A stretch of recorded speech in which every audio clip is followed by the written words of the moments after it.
TalkShoe. Recorded live.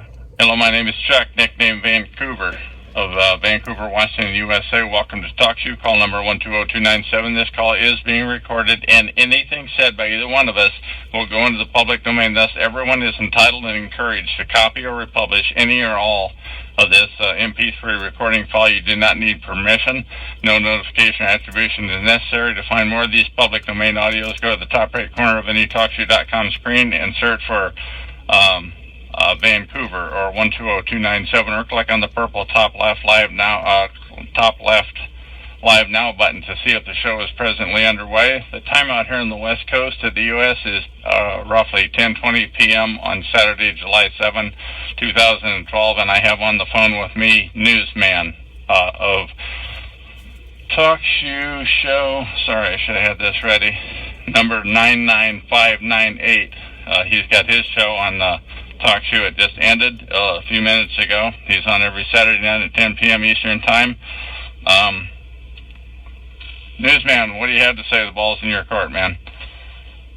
Well, thanks for having me on there, Van, or Chuck. I'm really glad to be talking to you finally after all this time. And, you know, it really is very interesting because this whole concept of the targeted individual is one that I never really had a name for, but was one that I have experienced before over the years in viewing different people as they've been targeted.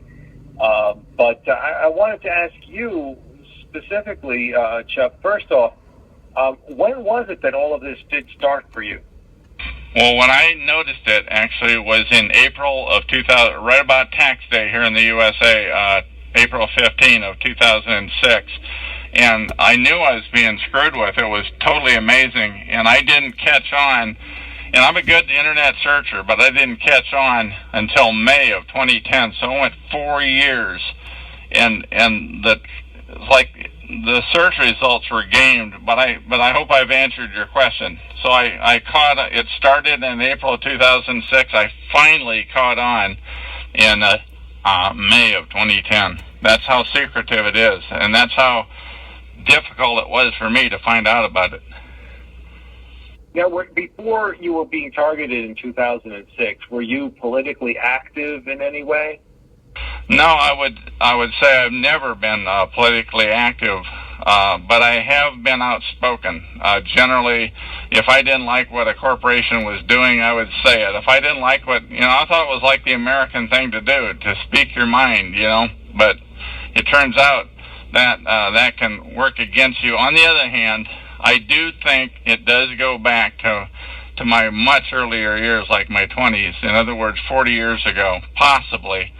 And you can't prove it. You can't prove that things were happening. But I'm talking about like 3 accidents in the span of a month and a half. That everybody's going to say that wasn't their fault. But these accidents were setups. What I'm telling you is, and the individual was a family member that was carrying my insurance, and I think he was a TI. And so it's kind of like they got 2 for the price of 1. Now, when you were being vocal about corporations, what was the extent of that? Well, getting on the internet, and I'm not going to mention the corporations at this time. I want to answer your question, but I do want to tell you, I came up with a list of about 6 or 8 incidences of times when I've been outspoken, and I kind of arranged them in descending order.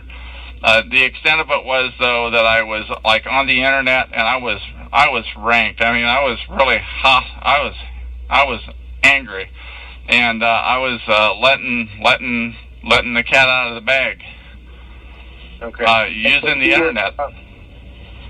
And you were using the internet. You were were you posting on message boards? Were you sending emails to these corporations? I started out. I posted on the internet on a web page, which is still there. The last time I checked, and I never said anything that wasn't 100% true. I really never, but they don't care about truth. What they care about is shutting you up if you're speaking out about them. So I used, go ahead. These corporations, they were pretty big to be. It was essentially one big corporation, one very big corporation, who I was very outspoken about, and they were totally gaming the system, and they were totally doing it in plain sight. I mean, anybody who had their head where the sun shines could see what was going on, but they were so clandestine about it that they were really good at kind of like hiding it. I mean, they just made use of every capability in their powers. Now, when you were being vocal about this, how vocal were you? I mean, was there more than this? I mean, there had to have been something that pushed them over the edge. You know what I mean? Yeah, I got, there was kind of a person that talked to me about it via email, and he just said, well, you know, you don't want to talk about this, you can't prove it, you know, this and that. And every time that person talked to me, it angered me, you know, because he was essentially, just shut up is essentially what he was saying. And every time he did that, I improved the document. I probably improved the document, I don't know, 6, 8, 10, 20, I don't know how many times. I really put a lot of effort into outing them. Okay. Did these documents, did they make a lot of exposure on the internet? Did they get a lot of play or a lot of press? No, but the fact that they're out there, the fact that it was out there, it was essentially one document that continued to improve. And, you know, look, I'm not a professional writer. I've definitely improved that over time. But the fact that it's out there, that people can search on, you know, today with a Google or what have you, they can Google it, and it'll come right up. And when you look, yeah, go ahead. No, you go ahead. Okay. When you were looking at these, when you were discovering that these strange things were happening to you, what were the strange things that you were finding out? Let me give you an example.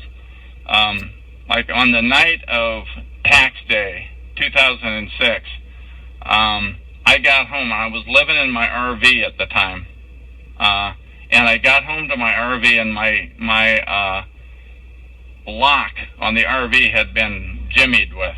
It was kind of like somebody had put sand or salt or something in there. It was really hard to get open. I was lucky to get it open, and when I got in there finally, I heard this high-pitched, whiny squeal. I'd never heard anything like it, and it was hard to, you know, and who'd have known whether that was associated with it or not? You don't know. You know, you don't get a registered letter saying your lock got jimmied with, you know, but that was the kickoff. And another kickoff is like when I would go to the video store or to the grocery store, where I was actually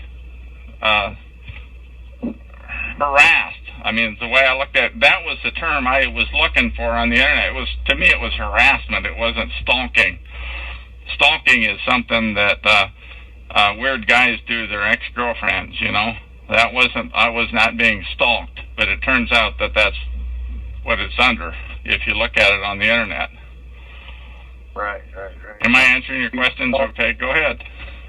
Oh yeah, definitely. You're answering the questions. So your lock was jimmied, and you were being stalked. And at the video store and the grocery store. At the video store and the grocery store. Right. And what were these things? What kind of things were happening to you at the video store and the grocery store? Let me give you the grocery store, because that is the most damning.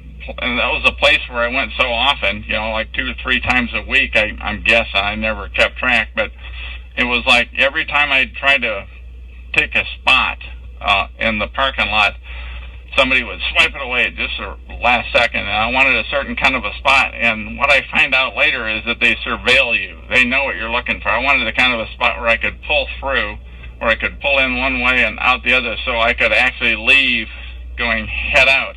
That would be the first thing. The second thing, and I spent too long on that, the second thing was, as I was walking into the store, somebody would walk out behind a pillar at the last second, and I would go, excuse me, because I'm kind of a polite guy, and they would never make eye contact with you. The other thing is, when I got in the store, there were a couple of 3 products that I always bought, and there would be somebody like reading a label on a can or something, and they would push their cart right in front of me at the last second. And just as I got to the end of that aisle, somebody would walk out right in front of me just as I get to the end of the aisle, and I go down to the next aisle that they knew I was going to go to because I was going to buy that product every time I went to the store, and that sort of thing. And if this would have happened just one time, no big deal. But this happened like every time I went to the store. Like, I don't know, 8, 10, 12, 14, 20. I don't know how many times I didn't keep track of it. And pretty soon you get to realize you're being stalked, you're being harassed. So I started to look it up on the internet. Go ahead. Yeah. No, go ahead. You were looking it up on the internet? Yeah, I couldn't find it.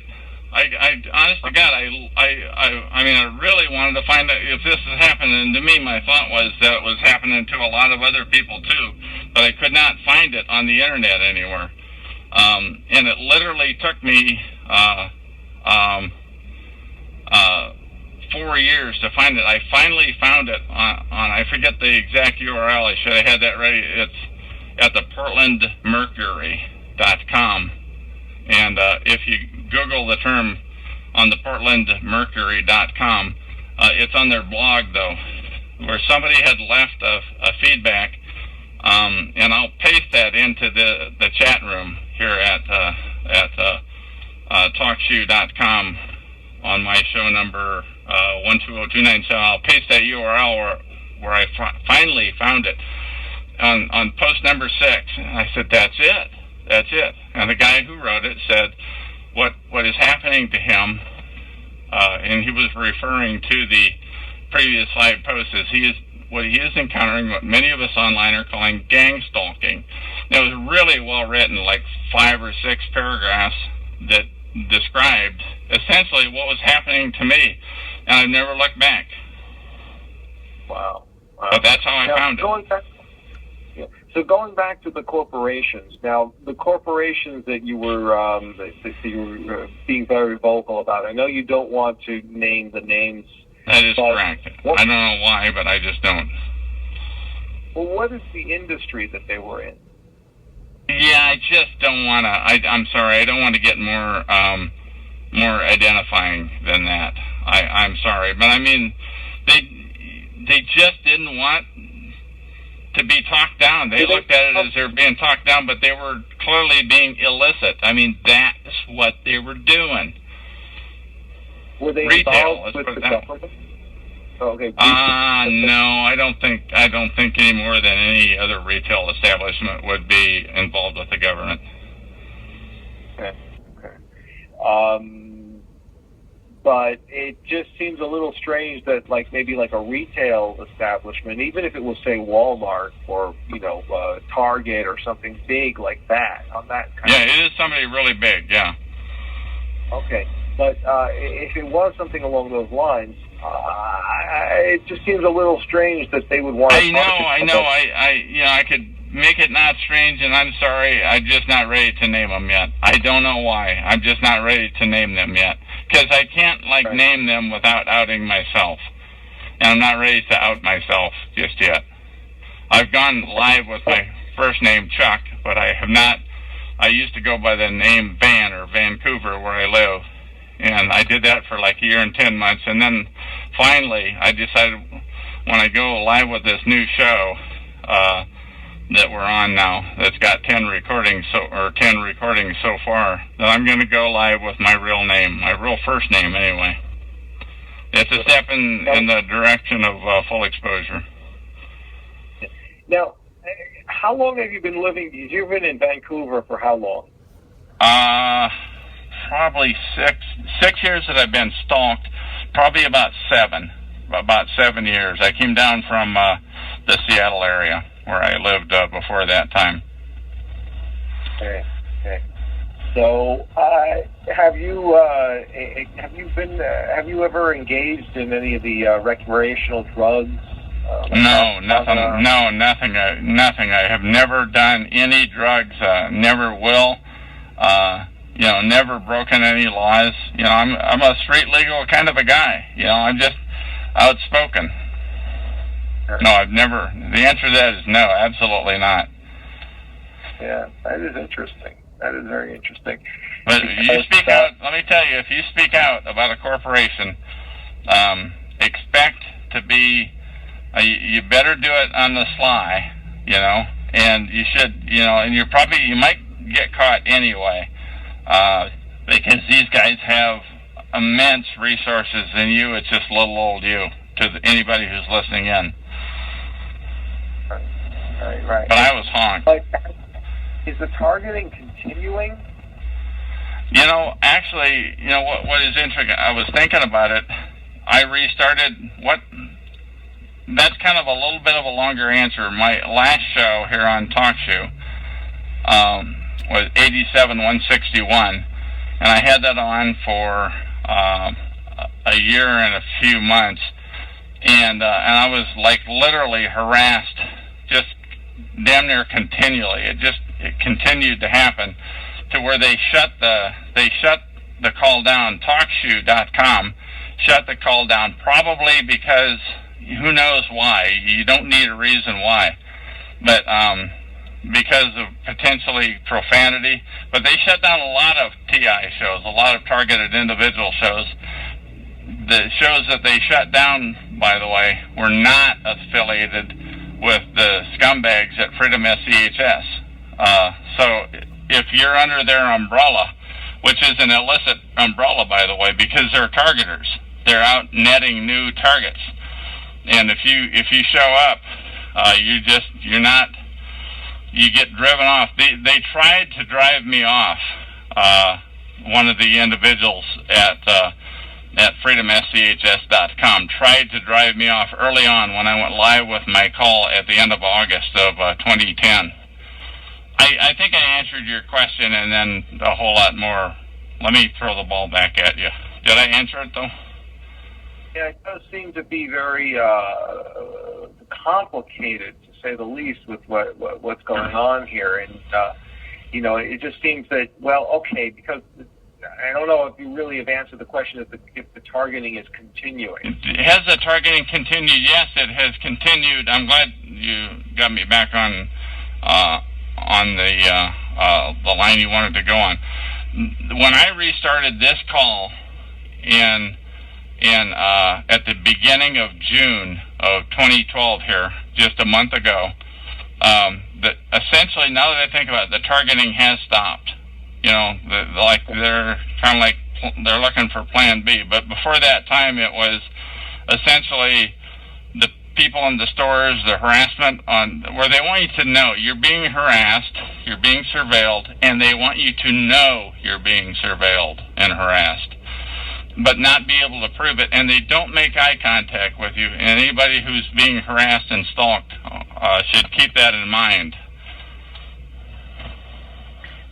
So it has stopped. And when do you think that it did stop? In 2010? No. It went. In fact, if anything, when I discovered, keep this in mind, when you discover the term gang stalking, when you finally discovered the term gang stalking in May of 2010, it actually increased. And then when I found TalkShoe 3 months later, it increased again. And then when I started my show a couple of weeks later, it increased again. And then when I decided to really go great guns at the scumbags at Freedom SCHS, it increased to the point where you cannot prove anything that I just said, but it increased to the point where where I think I was like food poisoned when I consumed food out of my apartment here in Vancouver, like on 3 occasions in early December of 2010. And in fact, if you listen to my recordings on TalkShoe show number 87161, if you listen to them before that time, pre-December 2010, I sound like a normal guy. My voice is probably shaking a little bit, but it was really bad after that. I mean, that's all I can tell you. What else do you want to know? And you get, tough as you want to get. Yeah, because it started in 2006 because you were complaining about these different corporations.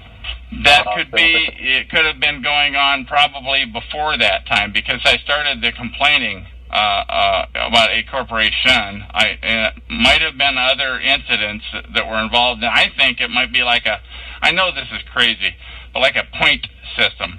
Like, well, you get 2 points if you mess with your doctor, and you get 4 points if you mess with something else, So if you want to be outspoken, it's like they're making buck on you. It's like they've got this pool of, I don't know, but I'm just telling you what it feels like.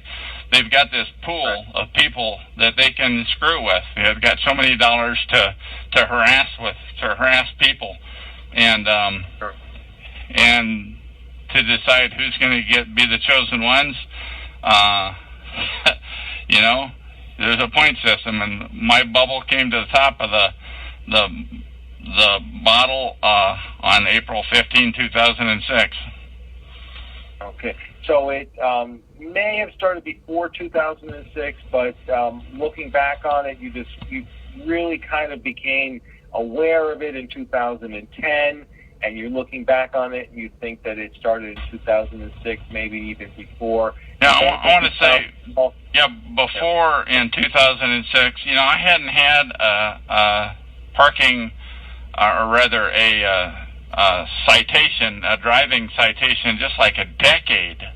It was just unheard of. I was a careful driver, but for God's sakes, I went like a whole decade, and all of a sudden, like in early 2006, this is before my targeting went live, I started getting pulled over all the friggin' time.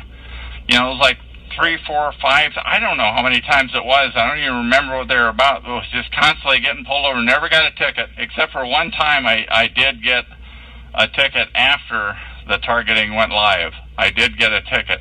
That's like the only one I had. But, and also another thing is that in like 2005, the weird things started to happen. Like I essentially split up with my girlfriend, and they will now. Things that I found out since are that they will work over any relationship that you have. That's one of the things that they do. Way before that, I had in the mid-90s, I think, I had a cop that lived right across the hall from me. And just keep that in mind, anybody who's targeted. If you've got a cop that's living across the hall from you, and if they're outside, it's called same time entry and exit. And he was just like always outside. I never thought about it. It's just he was a good old guy. He didn't make any qualms about what he did for a living and what I care. It felt kind of good having a real life cop living across the hall. And also at the last place I lived 7, 8 months ago by now, I had a cop living right next door to me. And that's and I tried to tell him that and it was like, oh God, that I was being harassed. And I knew he was in on it because he was always out there. I was slowly coming to the realization of what was going on.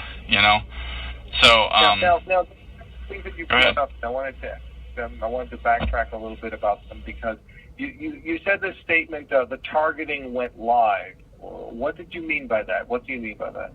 It went what somebody here calls go live in April of 2006, and that is when they want you to know, man, you granted, before that time, you were pulled over a lot and what have you, but now they want you to know. On tax day 2006, that's when they went live. And they went live, I mean, every time I go to the video store, there'd be somebody blocking the path that I wanted to go. It is every time I went to the video store, because that's what they do. They surveil you. And if it happened once, twice, 3 times, I mean, it happened every friggin' time I went to the video store.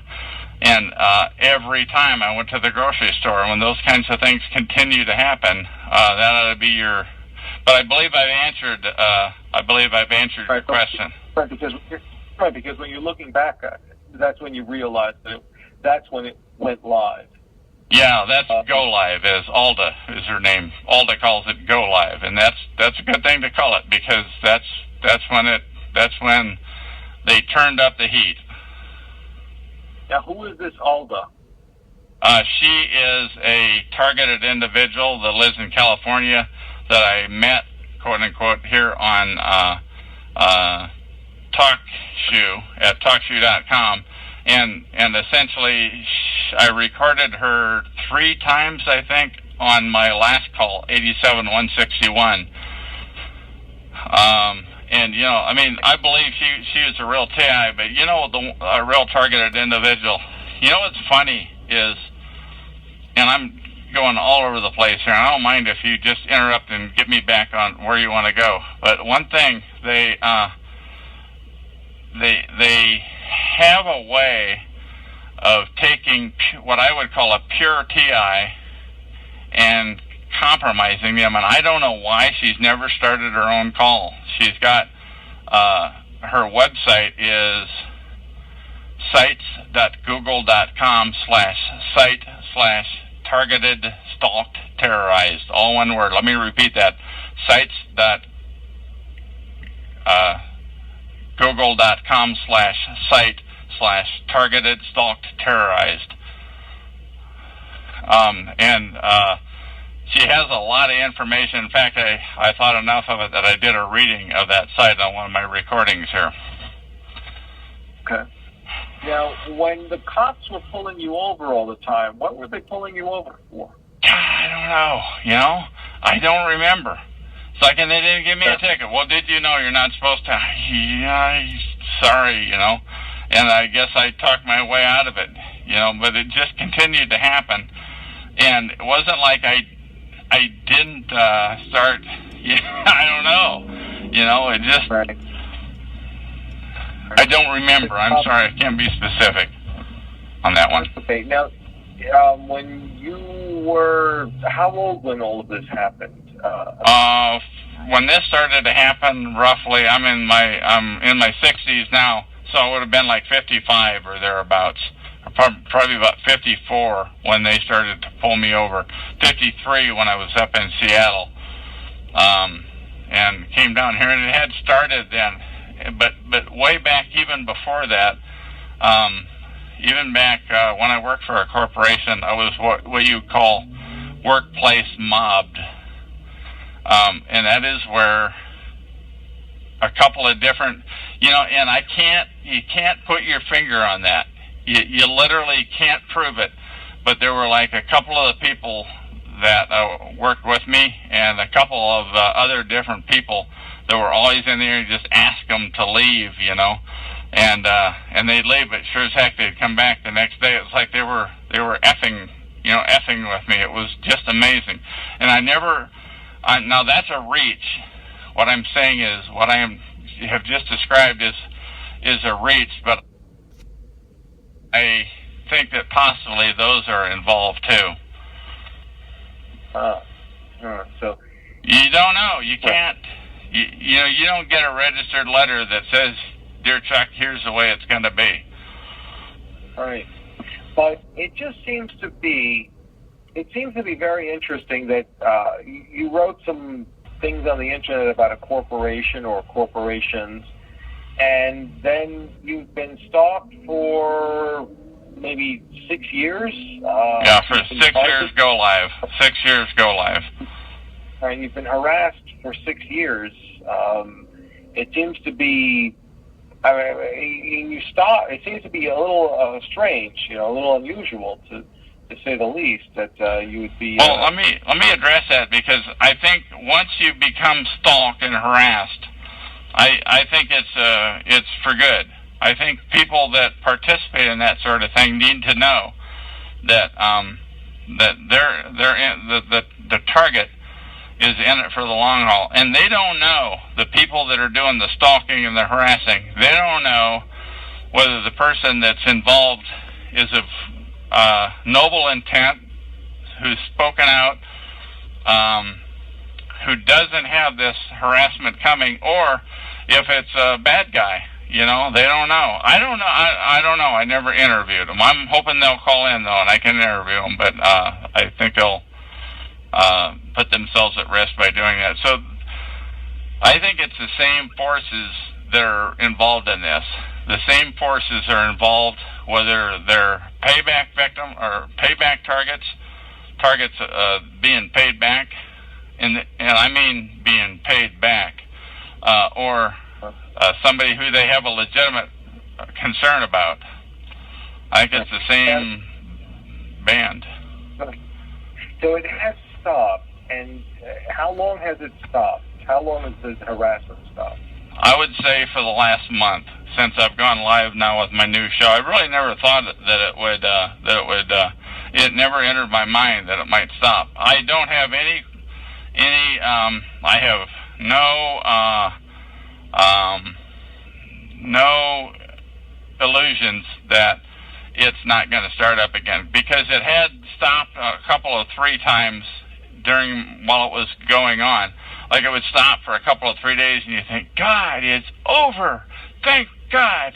Where you could actually go to the store like a normal person and not be screwed with, or you could literally walk down the street and not have people stepping out in front of you. There's 1,000 stories I could tell like that, like people stepping out on the street, people clogging the street, always in the same place, and many times with different people.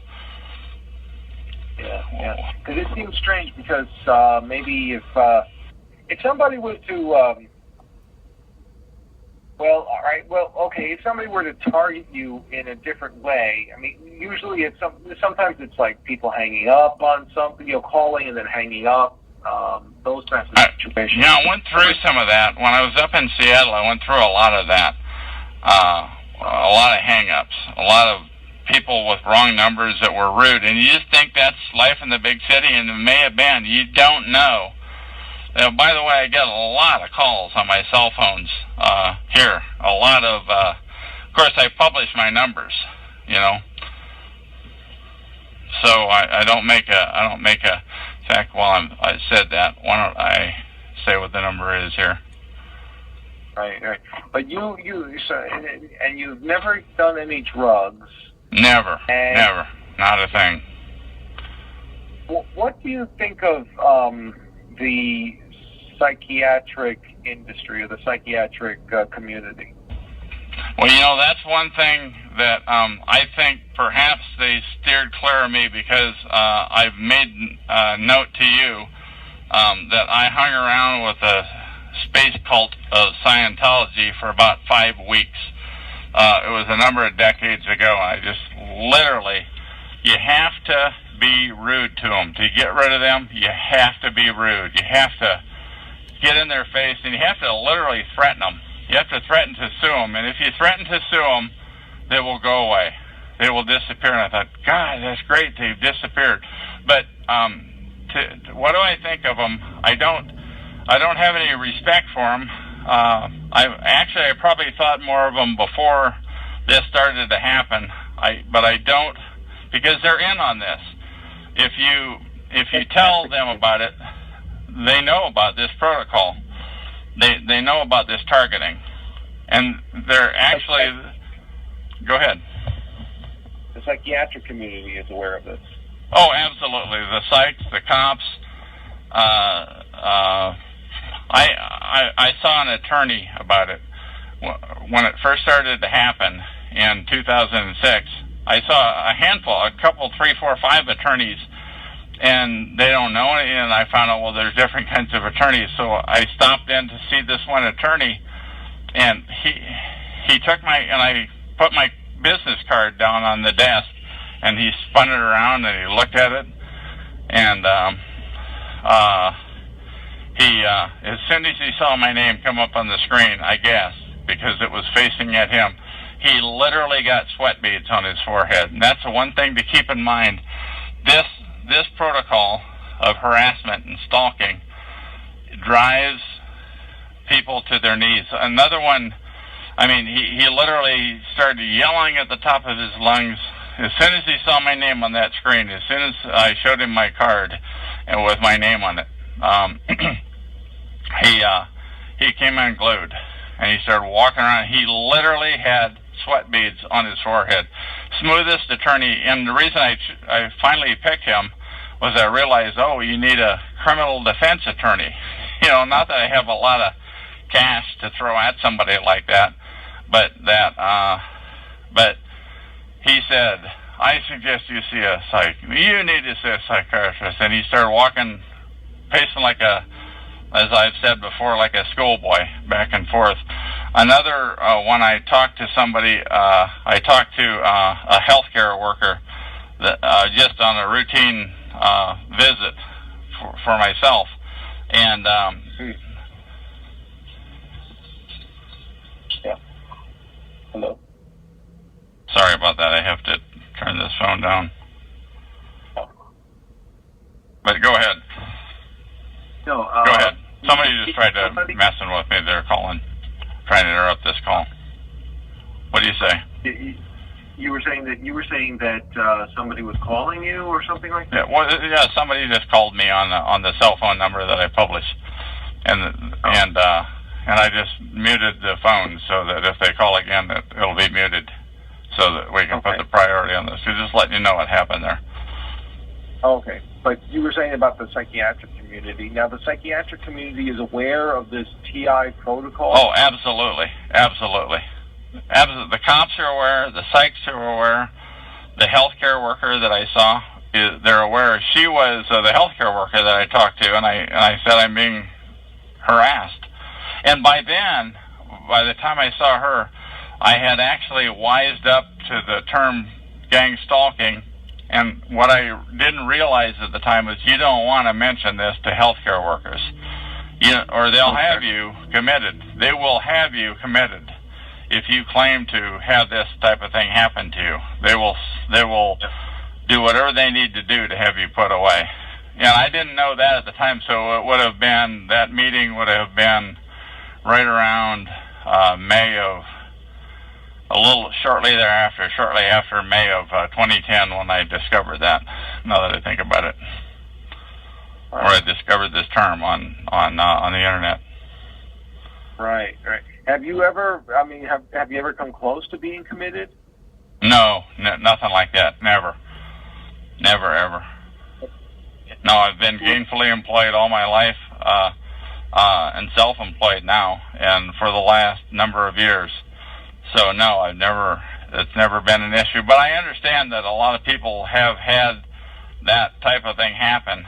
But I think what they do, I think they're just gonna harass the living crap out of you. You know, for if you're targeted, they're coming at you. So go ahead, ask those questions, those tough questions. All right, because that's the whole thing. I mean, it just seems to be, it's just a little, it seems to be, okay, you found out in 2006, so this started in 2006, and you look back at 2010, you realize that this has been going on, and now it's stopped for about a month or so. Right, since I started the show up again. Right, but why do you think that is, that they're not targeting you anymore? I think it's because I have no idea what goes through their minds, but I think it's because I'm raising so much cane about it, and I'm a lot more proficient at raising the cane than I am. I mean, if you listen to my recordings on 87161 and listen to my recordings now, more matter of fact, I'm I don't put up with a lot of nonsense, which happens to you, by the way. There is a literal army of people that don't want the word about organized stalking to get out. There's a literal army of people. And by the way, here on TalkShoe, they center around Freedom SCHS. They center, and what they do, they crazy talk. They talk about wild, crazy, unachievable, wild and woolly stuff. But I don't encounter any of that. I just have encountered people, boots on ground people that have been involved in the harassment. Yeah, and now that you have not had this targeting for harassment for a month, but there's no real way that you can see that it's going to end. But yeah, I would have to say I have had some same-time entry and exit. I have had some from my abode here, where I'm living. I have had some as each time when I come, or not each time, but many times when I come or go. There's always this. Whatever you wrote about this corporation, whatever corporation or corporations it was, I mean, this must have been some sort of a scandalous thing that you were publishing about them. Yeah, it was absolutely true. It is absolutely true, and it's in plain sight. And anybody that has their head where the sun don't shine, I mean, anybody that is looking for it can see it. And I'm so sorry that I'm not gonna say who it is right now. Right. But it's what kind? Yeah, but it was in retail. We understand that much.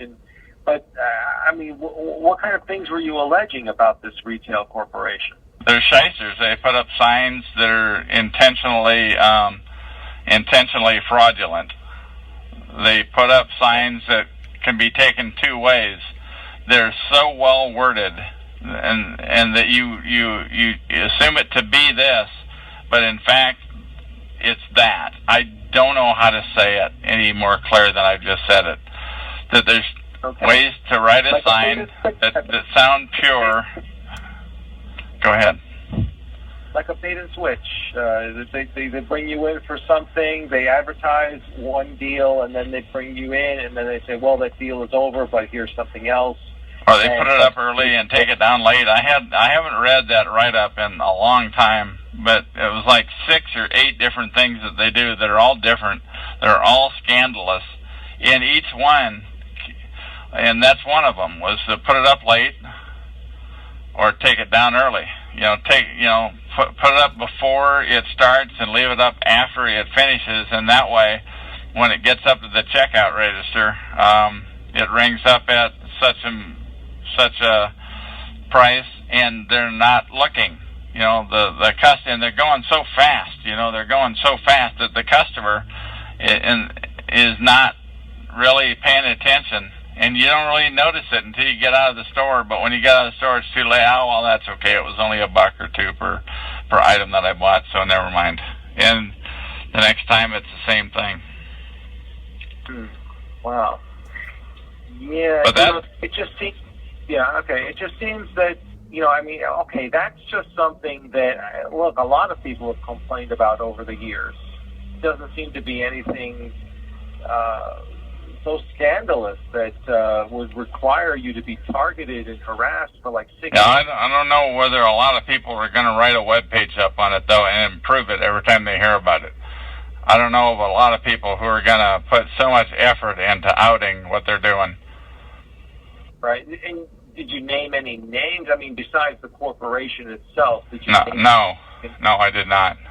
Maybe because that's not pertinent, is because the people that are there are doing their job. They're just working their 9 to 5 or whatever it is that they're working, and it's not their fault. In fact, they kind of are half apologetic. This isn't the first time they've heard it. It's like, yeah.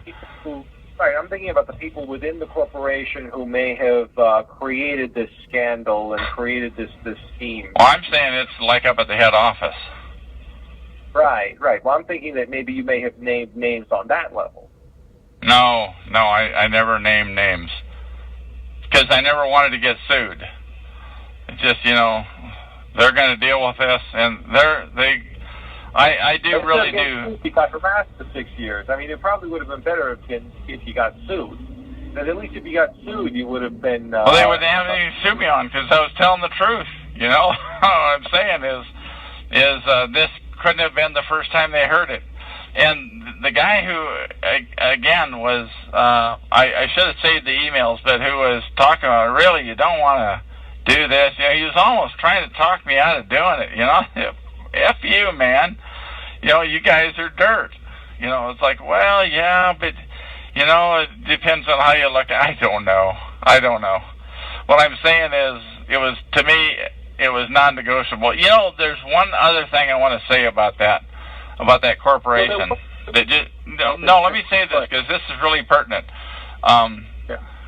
When I got back to Vancouver and ditched and finally sold off my RV, which they killed, by the way. You don't really know, but like 6 things went wrong with it. When I got back to Vancouver, I thought, God, where could this be coming? And it followed me. It followed me from one RV place to the next RV place. My RV died. When I finally got back to Vancouver, I thought, God, where could this be coming? I wonder if it's these guys. So I took the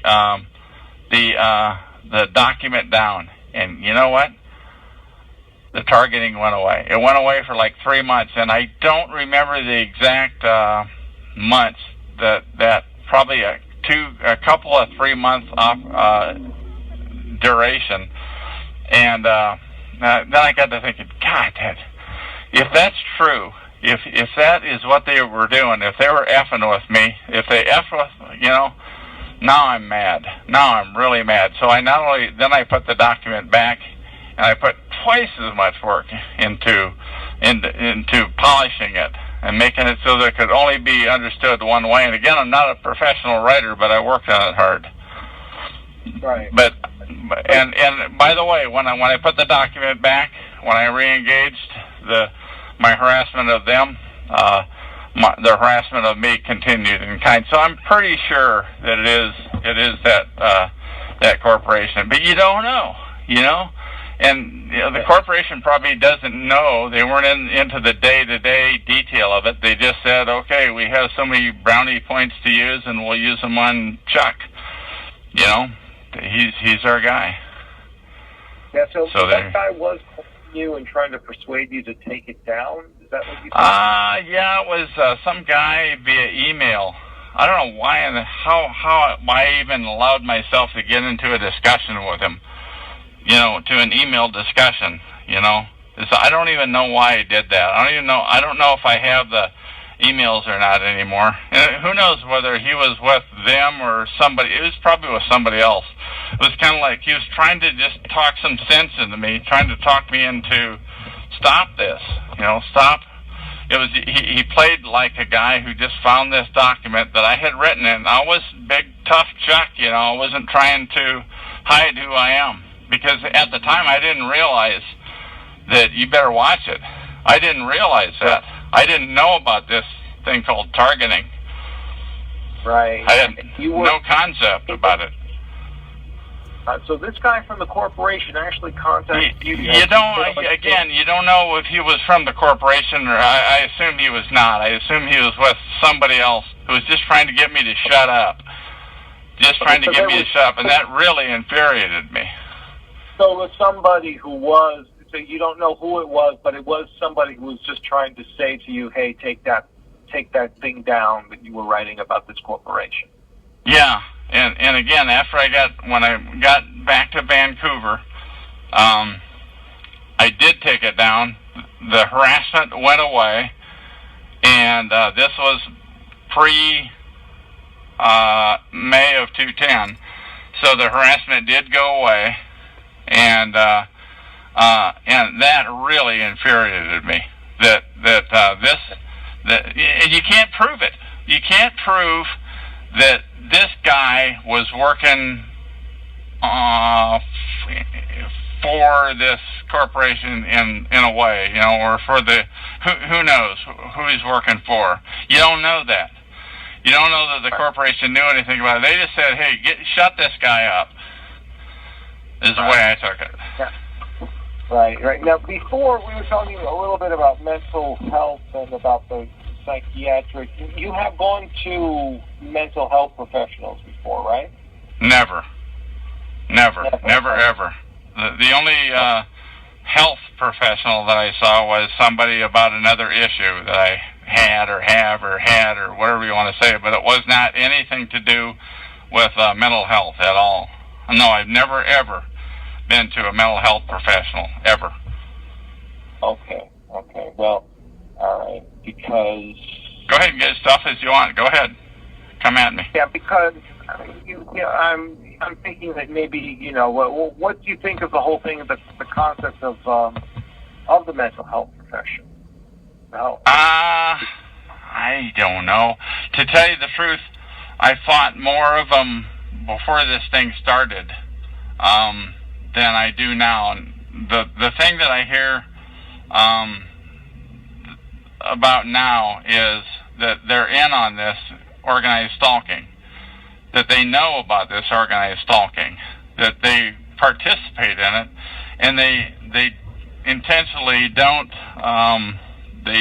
wise up people. So what do I think about them? I think less of them now that I'm wiser. Post May 2010, since I've researched more into them, I think less of them than anything. So. Right. It just seems, okay. Go ahead, get tough. I don't care. Well, I'm asking you to. I want you to. There's people out there that are listening. They want you to get in my face right now. Get in my face, please. I'm asking you to. Yeah, because, the thing is, it's like, if you've never gone to a mental health professional and you are somewhat scared of them or you believe that they're in on the whole thing, normally people, if they have a situation like this, they would seek some sort of outside help on this, and you're unable to because of the situation that you're in. Yeah, I guess so.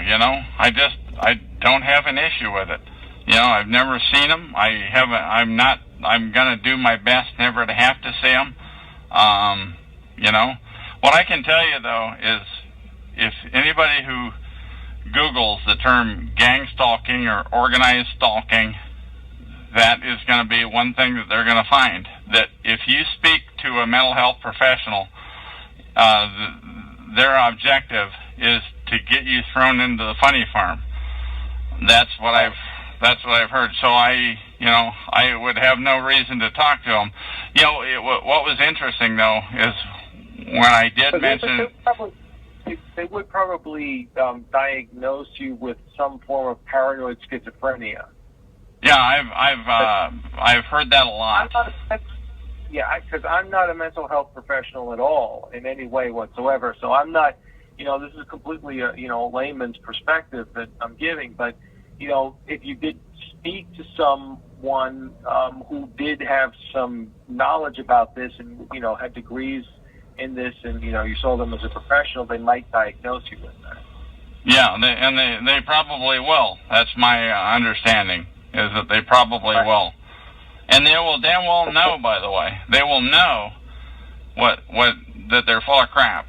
That I really believe that they will know. In fact, their job may depend on diagnosing this guy with some disorder or whatever. I don't have a lot of faith in their integrity. Let's put it that way. So, and I'm not even talking about the Scientology crap from a long time ago, because you were only in Scientology for like 5 weeks. How? Yeah, but that was a long 5 weeks. I'm telling you. But what I'm telling you is they continually run down the mental health institute. They continually, and I think that is probably part of the reason why You know, if they've got some makeup of me on the screen, why they're laying low on me, because they know I'm tough-minded and they're not going to get out of me I don't know what they want, but they're not going to get it. Once again, if you Google those terms, this is not just this targeting. If you Google these terms, this is it happens to a lot of people who are outspoken. That's one thing that they have in mind, in common rather, is that they're outspoken people who are not afraid to speak their mind. And I had no idea that you could be stalked and harassed and mobbed. I had no idea. And the people that are doing the stalking, harassing, and mobbing, they don't know why. They're sick on somebody and they just unleash, and they're good at it. You know, another thing I should point out is that early on, back when it first started, I went out and got a camera, and I took pictures of them. And they hate it, by the way. When you shove a camera in their face, they absolutely hate to have their picture taken. And so I've got a number of pictures. So I have no doubt that I was being harassed or mobbed. Although, if I were to try to use that film in a court of law, people would say, this looks like, and they would say, quote unquote, life in the big city to me, except it's every time you go to the store or get to the end of the aisle or walk down that certain street or walk out your door of your apartment, and there's the last place, and there's people in one of 4 or 5 units that were always coming and going, or like in this place, when I come and go, there's always the same couple of people. Yeah. But, you know, that could be coincidence. Because a lot of that stuff would be circumstantial evidence. Like, if you were Yeah. that same court of law, you know, they would... You're not gonna... We're talking about professionals they're professional head screwers here. That's what they do. They're professional head screwers. And by the way, I want to interview them. They can call me Chuck on TalkShoe.com, show number 120297, and I'm on all the time here in July of 2012. Yeah. Now the whole thing is, like, you know, if you were to, I see, the thing is like, okay, all right, if you were to go to you can't go to a mental health professional because you don't trust them, and oh, hell no, you can't trust them. If you talk to a mental health quote unquote pro about this issue, you talk to them about this issue, they're going to have you you are going to be committed if you talk to them about it. There's no way you're going to get out of there without getting taken in. Right. But maybe you could speak to somebody who might be able to maybe, because it seems to me, like if you were stalked, if this started 6 years ago, and you were somebody who just wrote something about a corporation, and you weren't naming specific names, you were just naming practices that the corporation was doing. Yeah, it wasn't just naming practices. I mean, it was down and dirty. It was some really dirty stuff. There was some verbiage in there that's really incendiary, and I was pretty good at it. I'm a lot better at it now, but I was pretty good then. But like, what else is that we're talking about instead of just practices like the bait and switch type of thing, which is very... What I'm telling you is they make a hell of a lot of money on that. That's how they make... That could be the difference in bottom line profit. I don't know. I have no idea. I'm telling you, it was huge. I'm telling you, anytime they ran a sale item, it was a scam. Right. I'm telling you, it wasn't just some bait and switch. I mean, it was big money, big dinero. Okay. And so for that reason, that's why they had to silence you. It was payback time. I guess it was payback time. I don't know. You can't prove that either. You really can't prove anything. What I'm telling you, though, is gang stalking is real, and it is huge, and, God darn it. Keep going, though. Because I could understand, like, gang stalking going on for a specific time for somebody who is outspoken about a specific issue. And maybe what I'm saying is there's no specific time about it. What I'm saying is it happens. It happens when it starts to happen. It happens as I believe it now that I've studied up into this for almost 2 years that I've been aware now. It happens for life. They're literally going to F you to death. That's what they do. One thing I do want to say something on police and on publicintelligence.net. On publicintelligence.net. I wish I knew I'm going to read this real quick. Publicintelligence.net/FBI-suspicious-activities-reporting-flyers. Let me say it again real quick. Publicintelligence.net. FBI suspicious activity reporting flyers, and put a dash in between each one of those words, and you will find there's like 20 to 25 different types of situations. Pardon me? 25. Yeah, let's not get into it right now. But there's 25 different flyers that are out there, and I can only assume that there's a ton more that people are stalked and harassed and mobbed. You know what I'm telling you is just look that up and make up your own mind. It's not just me. This is something that I just found out about in the last 4 or so days ago. Interesting. Because that will be something to check out and maybe talk to you a little bit more about later. But I don't know. It just seems to be, I mean, if you can't get the help, but then you're just. Let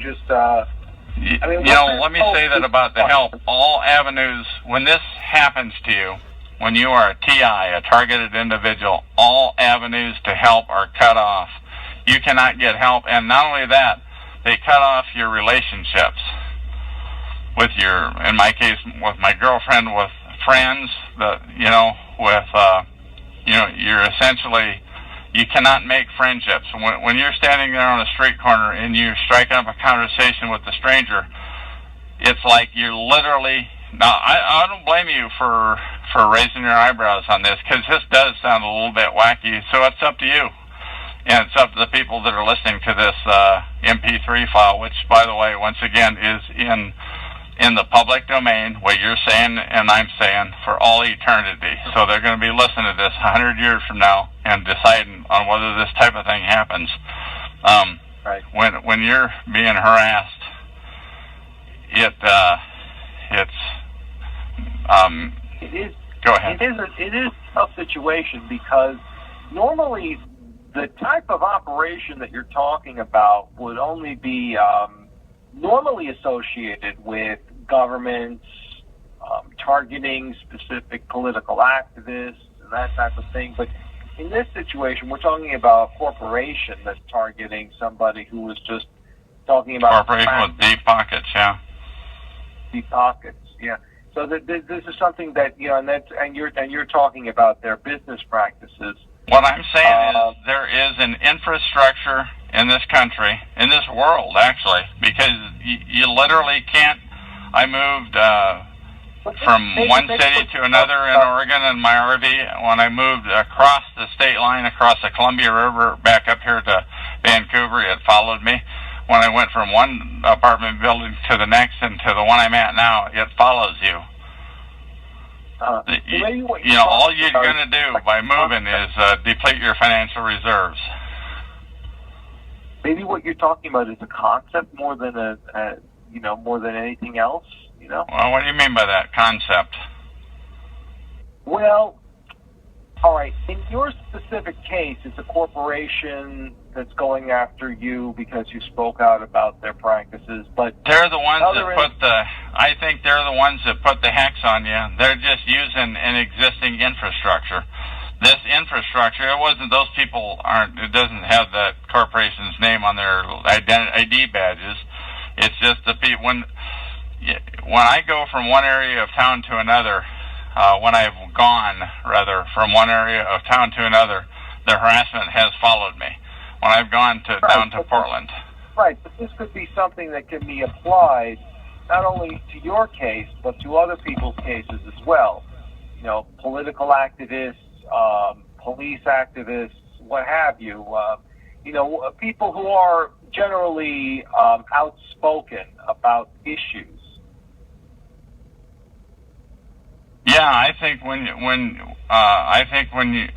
you're in a certain area of town, the chances of me being in a certain area of town and a political activist and a police activist, what have you, the chances of it being the people in this quote-unquote gang or whatever you want to call it being the same people are pretty significant. But the other thing that I want to say is that I have seen, I have sensed 6 different types of people that were involved depending on where you're at. You know, that if you're on Main Street in Vancouver, or if you're down in Portland on the Max, or if you're on, literally another time I talked about, if I'm on I-205 going across the bridge and you're mobbed by cars.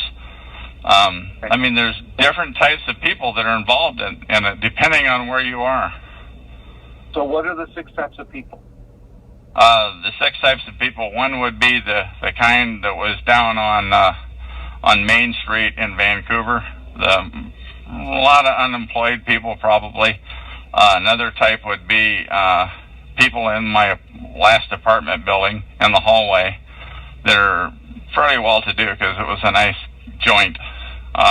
Another type would be people that looked like they were working stiffs. I mean, you know, they had plaid shirts on at a bus stop where I was at. You know, they didn't look, they looked employed. They didn't look homeless, I'll tell you that. Another one was when I moved my RV from where it first kicked off, the go live, if you will, when I moved it, and my landlord flipped on a dime. He got really angry with me all of a sudden. God, what is this all about? I haven't said anything. And it was a landlord from hell. So I moved out. I moved to the next place. And you know, RVs are fairly easy to move somebody in. So they moved 2 in next to me within a month, you know. Same time entry and exit, same thing again. So this seems to be, you know, this seems to be a situation. So there were 4 that you've already named. What the other 2? Another one would be like out at the Vancouver Mall. That would be the 5th one. Another one would, and those were, I'd say middle-aged. I was going to say yuppies, but middle-aged. It's like they got a message on their phone that says, show up to this eyeglasses store, you know. And as soon as I walk in there, the place floods with people. Is that weird or what? Another one was the kind of people that were blocking the exit at a video store. When I was walking out, they were 25-ish with short-sleeve shirts, looked like they stepped out of a church training or some insurance company or God knows what. You ever hear whole concepts there was this thing that came out a couple of years ago with the what was it? They were using SMS to coordinate flash mobs. That's it. Thank you. Yes, flash mobs. I mean, you have. Yeah. So anybody that's listening, I want you to Google that term, flash mobs, because in my estimation, that's what happened. Another one was at a church that I went to. I go there at midday, and one day though in particular, a whole bunch of people flooded in. God, what was that about? So that was 3 situations. One was at the video store. One was at the eyeglasses store at Vancouver Mall, and the third one was sorry, I lost it. I forget. Oh, at the church. You know, it was where people would just show up, poof, out of nowhere, And I mean, a gaggle of them. I mean, it's like, God, it was like the people that were standing in front of the door, I literally couldn't open the door at the video store on Highway 99 in Portland South, Highway 99 South in Portland. And I literally had to push the door slowly and then put my hand on the shoulder of a couple of guys to push them. There was like half guys, half girls, and whew, they all split in different directions, and they disappeared. I thought, God, that is weird. That is effing weird. And I got back to my vehicle, and I sat there and I rubbed my eyes, and I thought, God, did I just see that? And there's nobody there to be seen. They were just all gone. That was the weirdest one of all, and that was really early on in my stalking and harassment. So there's just people, and I'm not saying that that they knew what they were doing. Those people that were participating, they didn't.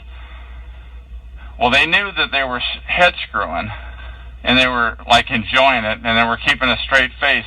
And the other thing too that I wanted to say about leaving the video store that one time was when I went in, I rented my video or two, and as I'm walking out of the door, there's like 20 people blocking the door, standing outside, all talking to each other at the top of their voice, nose to nose. The craziest thing you ever saw, and they're carrying on conversations with God knows what they were talking about, and then poof, they all disappeared. Craziest thing you ever saw, and that's a flash mob. And actually, you know where I got that term? I explained that to one guy at a convenience store that I used to go to, and he said that's a flash mob, and I'd never heard that term before. And so I wrote it down on my hand right away so I didn't forget it. And I got back home and I Googled it, and sure as heck, that's what was happening. It was a flash mob. And then I realized that guy eventually, he got turned into that testing 1 2 news guy. Hello. News guy. News guy. Yeah, for some reason I got hung up on, and then I had to call back in. Okay, well, I was talking about a flash mob. Yeah, I heard everything that you said because I was just in the chat, but I was listening to what you were saying. So it is. Okay, I'm glad I looked back at the tube then because I unmuted you. Please continue. Thanks. But, you know, that's the whole thing. The flash mob, that did come from something. You know, it is very interesting to see that these concepts get applied to what you've experienced on some level. You know, it is very interesting to see this, but you know, it is very. I mean, it is very. At the same time, it is still head scratching to understand. I know. I don't blame you, man. I don't blame. That's why I want you to be as tough as you want to be, because people are expecting that. Yeah, because people listening to this recording 100 years from now are expecting you, newsman, to really pour on the coal. So I'm not asking you to take it easy on me.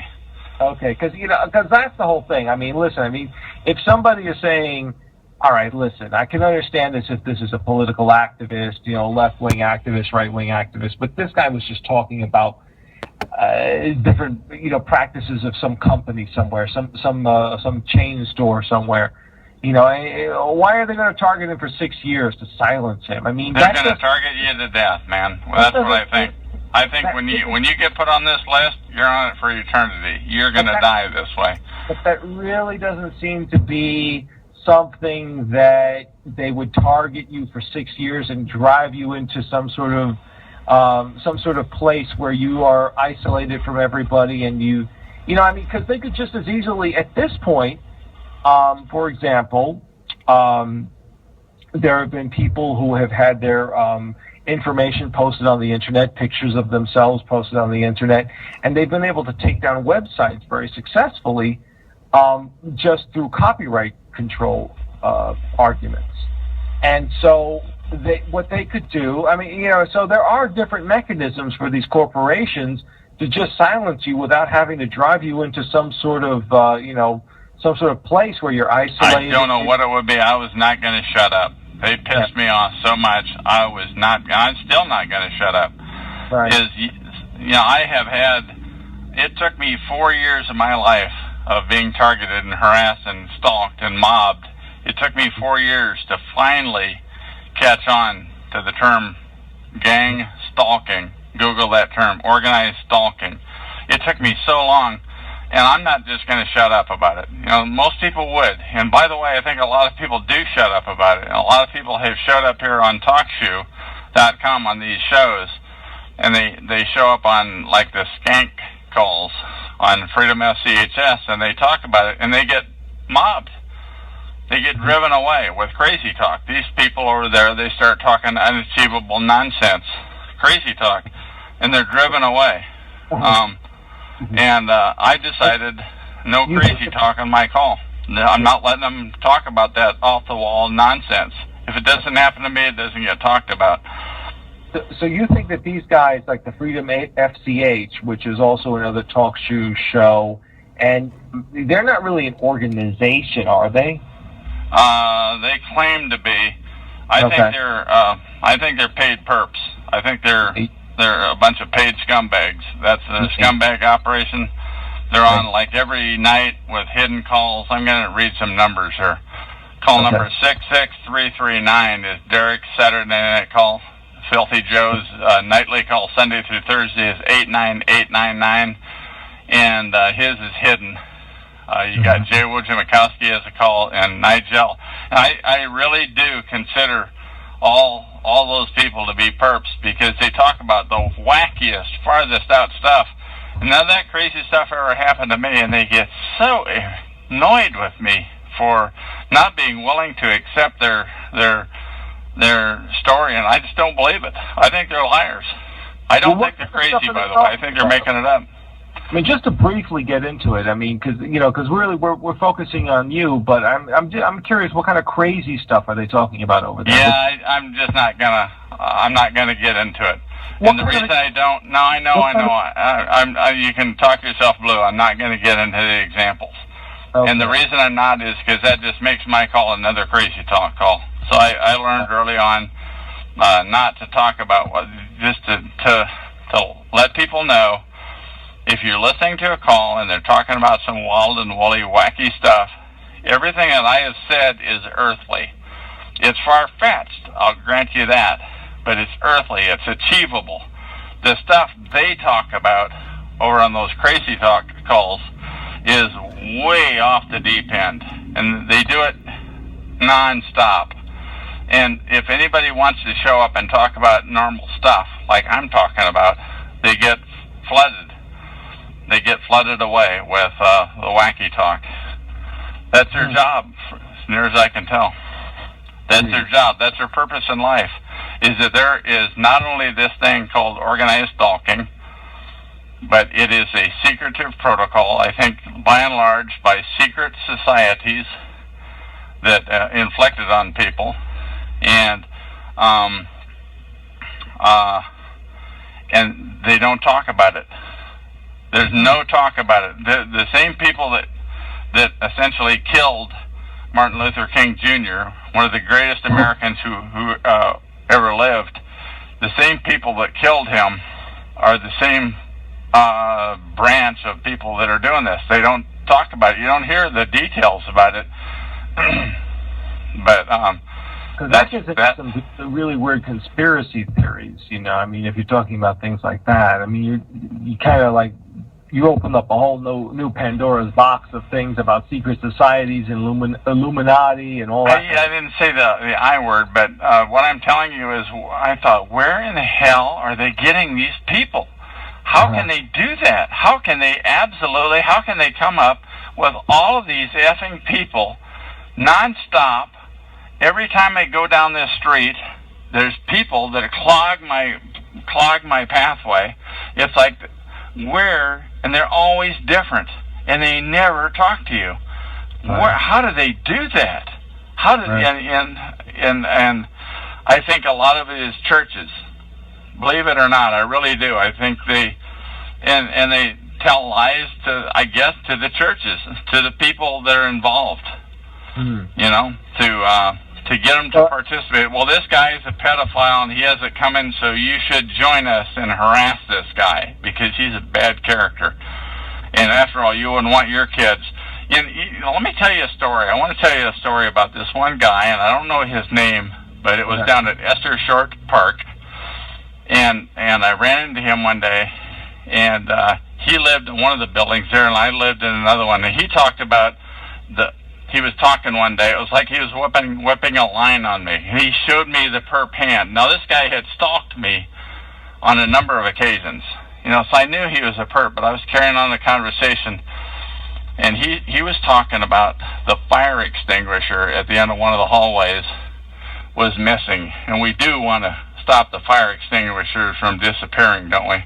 You know, and we do want to, you know, it was kind of like he was building up the ammunition. He was laying the line on me. It's like he forgot who I was. But he was kind of like, it was like he was trying to recruit me to become a stalker. You know? Yeah, it was like the craziest. It was like, I don't know why he was doing it. It's like he slipped, his mind slipped when he did that one time. There was another guy, and he's in this room right now, and I'm not going to say his name, but one time he was in his room. He's a perp.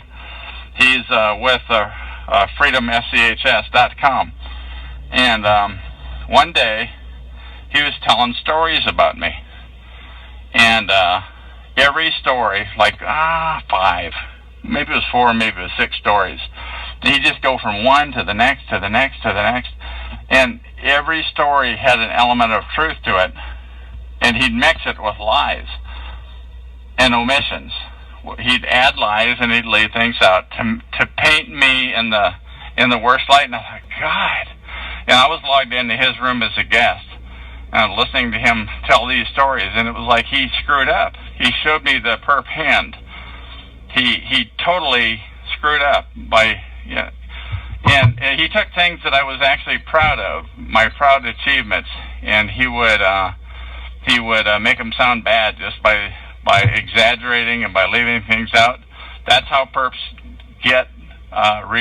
That's how they recruit other people to join their cause. It was an amazing thing. So there's like 2 people that I seen, 2 perps, clearly perps, no doubt about it, that showed me their hand. Why they did it, I don't know. Yeah, it's up to you whether you. That is interesting. That is very interesting. I'm thinking that there's a lot of stuff that you've brought forward, and it is very, very fascinating, to say the least. And we'll have to definitely think about this, what you're talking about. And, so it really is, even though this is applied to you, this can be applied to other people and to other situations. Oh, absolutely. Absolutely. What I want people to know that are listening to this is that it's not just about me. I can't be bought now. There's no way. I want to get this story out about organized stalking, that it does take place in this world, and that targets, unfortunately, and I hate to say this, but they are turned into stalkers.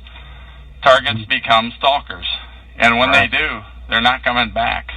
That's been my experience, and I'm in a unique position here because I've been hanging around TalkShoe.com on these shows every night for, a year and 10 months now, give or take. And most of the time running my own show, and a lot of times listening into the other targeted individual calls. So I come at it from a different perspective, and I've had the opportunity of hearing these 2 scumbags spew their stuff. The one who was, it was like he was trying to recruit me, and this other guy who was slandering me, not realizing I was sitting there listening to him. I don't know whether he wrote that script himself or whether somebody else wrote it. It's like somebody took a class. It's like somebody can listen to an achievement of somebody and say, well, how can we turn that negative? Let's turn that negative. Let's paint him in the worst possible way. That's a totally amazing thing. Right. That's very, very interesting. Well, Van, Chuck, I really appreciate this. I mean, I think that this has been very good, and it's been very enlightening, and it really gives a lot of insight into what you've been going on and what you've experiencing, and we'll just have to maybe do some more follow-ups on this as well. Okay, and once again, my name is Chuck. This is TalkShoe show number 120297. That's TalkShoe.com. It's, July 7 or something like that, 2012. And call me anytime to get to let this happen. Is there anything that you want to say about this, Newsman? Any other questions that you want to ask? Not any more questions right now, but I'm pretty sure they'll have some follow-ups on this. Okay. Thank you. I'm going to go ahead and hit the end button on this recording. That's the end. Bye-bye. Bye-bye.